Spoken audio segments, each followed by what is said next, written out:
Hello दोस्तों, computer training class के part 4 में आपका स्वागत है। आज हम विंडोज डेस्कटॉप के उन फीचर को सीखेंगे जो ऑफिस और कॉर्पोरेट इन्वायरमेंट में रोज इस्तेमाल होते हैं। इस क्लास में आप सीखेंगे प्रोग्राम और सॉफ्टवेयर को सही तरीके से कैसे ओपन किया जाता है, विंडोज को इफिशिएंटली मैनेज कैसे करते हैं, मल्टीटास्किंग के लिए स्नैप असिस्ट, डेस्कटॉप शॉर्टकट और फोल्डर मैनेजमेंट, डेस्कटॉप आइकन्स और पर्सनलाइजेशन, ऐसे ही और भी कई सारे टास्क को परफॉर्म करेंगे। यह सभी बातें आपको जॉब, इंटरव्यू और प्रैक्टिकल ऑफिस वर्क में बहुत हेल्प करेंगी। तो चलिए बिना टाइम वेस्ट किए आज की क्लास शुरू करते हैं। सबसे पहले सीखते हैं कि किसी फोल्डर या प्रोग्राम जैसे गूगल क्रोम, ऑटोकैड या एमएस एक्सेल को ओपन करने के सही तरीके क्या हैं। वैसे तो प्रोग्राम ओपन करने के कई तरीके हैं, लेकिन यह 3 सबसे ज्यादा इस्तेमाल होते हैं।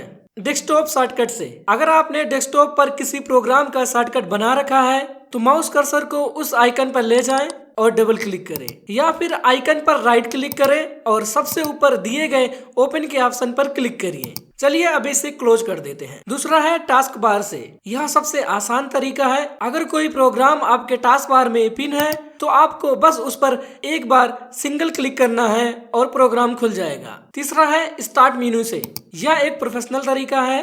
ऑफिस में काम करते समय यह सबसे तेज तरीका माना जाता है। बस कीबोर्ड पर विंडोज की दबाएं, प्रोग्राम का नाम टाइप करें जैसे एक्सेल और इंटर हिट कर दें। प्रोग्राम खुलने के बाद आपके सामने जो स्क्रीन आती है उसे हम प्रोग्राम विंडो कहते हैं। यह विंडो का टाइटल बार है।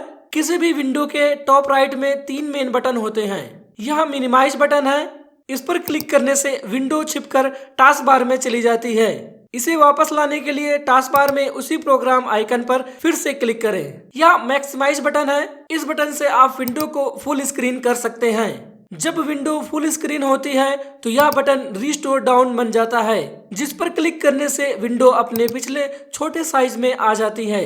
अगर आप विंडो को अपनी पसंद का साइज देना चाहते हैं तो कर्सर को विंडो के किसी कॉर्नर पर ले जाएं। जब कर्सर का शेप बदल जाए तब लेफ्ट क्लिक दबा कर रखें और माउस को ड्रैग करके इसका साइज छोटा या बड़ा कर लें। यह लाल बटन प्रोग्राम बंद करने के लिए है। इसका कीबोर्ड शॉर्टकट भी है Alt F4, जिससे आप किसी भी एक्टिव विंडो को तुरंत क्लोज कर सकते हैं। कॉर्पोरेट लाइफ में सबसे जरूरी है मल्टीटास्किंग।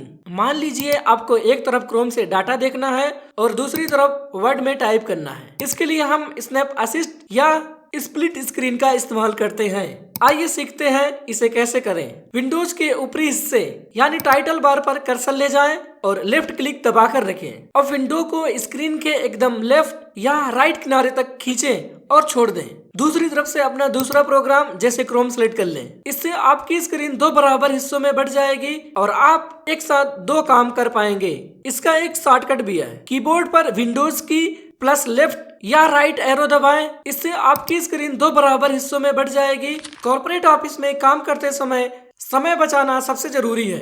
अगर आपकी जरूरी फाइल्स और सॉफ्टवेयर सामने हो तो काम तेजी से होता है। इसके लिए डेस्कटॉप शॉर्टकट्स बहुत काम आते हैं। किसी प्रोग्राम का डेस्कटॉप पर शॉर्टकट बनाने के लिए कई तरीके हैं। सबसे पहले स्टार्ट बटन पर क्लिक करें और उस सॉफ्टवेयर को ढूंढें जिसे आप डेस्कटॉप पर लाना चाहते हैं।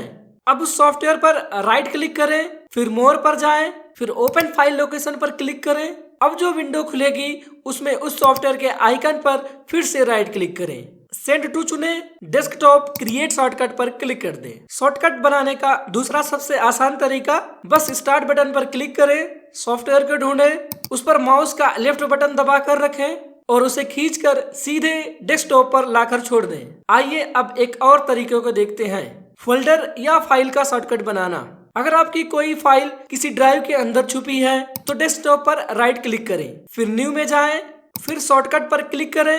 अब ब्राउज बटन दबाकर उस फाइल या फोल्डर को सिलेक्ट करें जिसका शॉर्टकट बनाना है, फिर नेक्स्ट पर क्लिक करें और फिर फिनिश कर दें। तो दोस्तों, इस तरह से आप किसी भी प्रोग्राम, फाइल या फोल्डर का डेस्कटॉप पर शॉर्टकट बना सकते हैं। टास्क बार में किसी प्रोग्राम को कैसे पिन करते हैं यह हम पिछले वीडियो में सीख चुके हैं। विंडोज में कुछ डिफॉल्ट आइकन्स होते हैं जैसे दिस पीसी, रिसाइकल बिन और कंट्रोल पैनल। कभी कभी यह डेस्कटॉप से गायब हो जाते हैं या हमें इन्हें हटाना होता है। आइए सीखते हैं इन्हें मैनेज करना। विंडो बटन पर क्लिक करें, सेटिंग में जाएं, फिर पर्सनलाइज पर क्लिक करें। या फिर डेस्कटॉप पर कहीं भी खाली जगह पर राइट क्लिक करें और सबसे नीचे पर्सनलाइज पर क्लिक करें। अब खुली हुई सेटिंग विंडो में लेफ्ट साइड थीम पर क्लिक करें। अब राइट साइड थोड़ा नीचे स्क्रॉल करें और डेस्कटॉप आइकन सेटिंग पर क्लिक करें। आपके सामने एक छोटी विंडो खुलेगी। यहाँ आपको जो भी आइकन डेस्कटॉप पर चाहिए, जैसे दिस पीसी या कंट्रोल पैनल, उनके चेकबॉक्स को टिक कर दें। जिन्हें हटाना चाहते हैं उन्हें अनटिक कर दें। फिर ओके पर क्लिक करें और सेटिंग को बंद कर दें। अब आप देख पाएंगे कि आपके चुने हुए आइकन्स डेस्कटॉप पर दिखने लगे हैं। ऑफिस के काम को प्रोफेशनल तरीके से मैनेज करने के लिए सबसे जरूरी है कि आपकी फाइल्स अलग अलग फोल्डर्स में व्यवस्थित हो। इससे बाद में किसी भी फाइल को ढूंढने में आपका समय बचता है। आइए देखते हैं डेस्कटॉप पर फोल्डर कैसे बनाते हैं। डेस्कटॉप पर किसी भी खाली जगह पर माउस से राइट क्लिक करें, नीचे दिए गए न्यू ऑप्शन पर जाएं और फिर फोल्डर पर क्लिक करें। अब आप देखेंगे कि स्क्रीन पर एक फोल्डर आ गया है जिसे विंडोज ने ऑटोमेटिकली न्यू फोल्डर का नाम दिया है। अब इसे एक प्रोफेशनल नाम दें, जैसे प्रोजेक्ट 2026 या डेली रिपोर्ट्स, और कीबोर्ड पर इंटर दबा दें। आपका फोल्डर तैयार है। फोल्डर बनाने का शॉर्टकट है Ctrl+Shift+N। और अगर किसी फोल्डर को रीनेम करना है तो माउस कर्सर को उस फोल्डर के ऊपर ले जाएं, एक बार इसे क्लिक करें यानी उसे सिलेक्ट कर लें। अब कीबोर्ड से F2 दबाकर रीनेम कर सकते हैं। अक्सर आपने देखा होगा कि लोग डेस्कटॉप पर बार बार क्लिक करके रिफ्रेश करते रहते हैं। शायद उनका मानना है कि इससे कंप्यूटर तेज हो जाता है, लेकिन यह सच नहीं है। रिफ्रेश बटन सिर्फ डेस्कटॉप स्क्रीन को अपडेट या रीड्रॉ करता है। कभी कभी जब आप किसी फाइल का नाम बदलते हैं या नया फोल्डर बनाते हैं और वह तुरंत स्क्रीन पर दिखाई नहीं देता है, तब रिफ्रेश करने से वह अपडेट हो जाता है। पर आजकल विंडोज में ऑटो रिफ्रेश फीचर होता है, इसलिए आपको बार बार ऐसा करने की जरूरत नहीं है। अगर आपका पीसी स्लो चल रहा है तो बार बार रिफ्रेश करने से उसकी स्पीड नहीं बढ़ेगी। वीडियो में आगे बढ़ने से पहले अगर आपको यह वीडियो पसंद आ रही है तो वीडियो को लाइक करें। अगर आप चैनल पर नए हैं तो चैनल को सब्सक्राइब करें। तो चलिए वीडियो में आगे बढ़ते हैं। चलिए अब सीखते हैं कि डेस्कटॉप आइकन्स को अपनी जरूरत और पसंद के हिसाब से कैसे मैनेज और अरेंज करें। सबसे पहले डेस्कटॉप की खाली जगह पर राइट क्लिक करें। जो पॉपअप मेनू खुलेगा उसमें सबसे ऊपर व्यू के ऑप्शन पर कर्सर ले जाएं। यहाँ आपको 3 मेन ऑप्शन मिलेंगे। लार्ज आइकन्स, अगर आपको आइकन बड़े देखने हैं तो इसे चुने। मीडियम आइकन्स या डिफॉल्ट साइज है जो ज्यादातर लोग इस्तेमाल करते हैं। स्मॉल आइकन्स, अगर आपके डेस्कटॉप पर बहुत ज्यादा फाइल्स हैं तो स्मॉल आइकन्स चुनने से वो कम जगह घेरेंगे। दोस्तों एक शॉर्टकट भी है, डेस्कटॉप पर जाकर कीबोर्ड का कंट्रोल बटन दबाकर रखें और माउस के स्क्रॉल व्हील को ऊपर नीचे घुमाएं। इससे भी आप आइकन का साइज तुरंत छोटा बड़ा कर सकते हैं। अक्सर हम फाइल्स इधर उधर छोड़ देते हैं जिससे डेस्कटॉप गंदा दिखता है। हम इन डेस्कटॉप आइकन्स को ऑटोमेटिक सेट भी कर सकते हैं। सेम इसके लिए डेस्कटॉप पर राइट क्लिक करेंगे, व्यू में जाएंगे, ऑटो अरेंज आइकन्स, इस पर क्लिक करते ही विंडोज सारे आइकन्स को अपने आप स्क्रीन में लेफ्ट साइड की तरफ से सेट कर देगा। इसके बाद आप आइकन्स को मैन्युअली बीच में कहीं भी नहीं रख पाएंगे, बस इन्हें आप आगे पीछे खिसका सकते हैं। अलाइन आइकन्स टू ग्रिड, इसे ऑन रखने से आइकन्स एक सीधी लाइन और प्रॉपर ग्रिड में रहते हैं, जिससे वह एक दूसरे के ऊपर नहीं चढ़ते और डेस्कटॉप साफ सुथरा दिखता है। कभी कभी हमें मीटिंग या प्रेजेंटेशन के दौरान एक साफ साफ डेस्कटॉप चाहिए होता है। शो डेस्कटॉप आइकन्स, अगर आप इस पर क्लिक करके अनचेक कर देंगे तो आपके सारे आइकन्स गायब हो जाएंगे। डरिए मत, आपकी फाइल्स डिलीट नहीं हुई है, बस दोबारा इसी ऑप्शन पर क्लिक करने से वो वापस दिखने लगेंगे। इस तरह हम व्यू मेनू का यूज करके डेस्कटॉप आइकन्स को अपनी जरूरत के हिसाब से मैनेज कर सकते हैं। चलिए अब सीखते हैं कि अपने डेस्कटॉप की थीम और वॉलपेपर को कैसे बदलें ताकि आपका वर्क स्पेस और भी अट्रैक्टिव लगे। इसके लिए पर्सनलाइज में जाएंगे, सेम तरीका, डेस्कटॉप पर राइट क्लिक करेंगे, पर्सनलाइज पर जाएंगे। अब थीम्स वाले ऑप्शन पर जाएं। यहाँ चेंज थीम के नीचे आपको कई थीम्स दिखेंगी। अपनी पसंद की थीम पर क्लिक करें। थीम बदलते ही न सिर्फ वॉलपेपर बल्कि टास्क बार का कलर और टेक्स्ट के कलर भी बदल जाते हैं। जैसे जो पहले ब्लू था वो अब थीम के हिसाब से चेंज हो गया। अगर आपको यह दी गई थीम्स पसंद नहीं आ रही है तो आप ब्राउज थीम्स या get more themes in Microsoft store पर क्लिक करके हजारों नई थीम्स डाउनलोड कर सकते हैं। अगर आप वॉलपेपर को बदलना चाहते हैं तो पर्सनलाइज में जाकर बैकग्राउंड पर क्लिक करें। यहाँ पिक्चर सेलेक्ट करें और नीचे दी गई इमेज में से कोई एक चुने।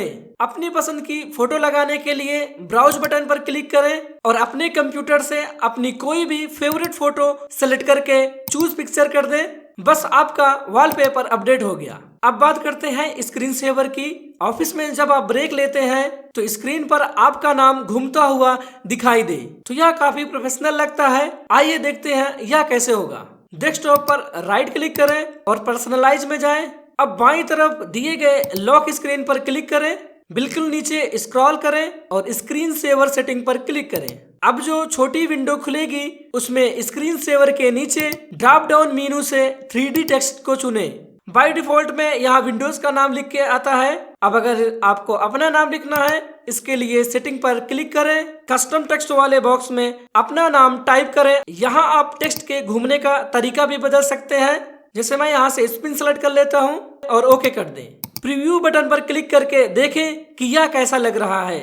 नीचे वेट वाले बॉक्स में ये जो समय जैसे 1 मिनट लिखा है, इसका मतलब है कि अगर 1 मिनट तक कीबोर्ड या माउस नहीं छुएंगे तो स्क्रीन सेवर अपने आप चालू हो जाएगा।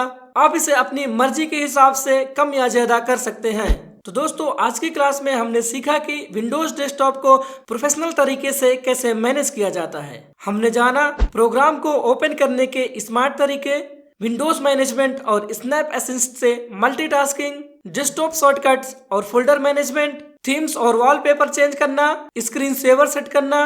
अगर आप इन सभी चीजों को रोज प्रैक्टिस में लाते हैं तो यकीन मानिए आपका काम तेज, साफ और प्रोफेशनल हो जाएगा। अगर आपको यह क्लास यूजफुल लगी हो तो इससे प्रैक्टिस जरूर करें और अगली क्लास में हम और भी इम्पोर्टेंट कंप्यूटर स्किल सीखेंगे।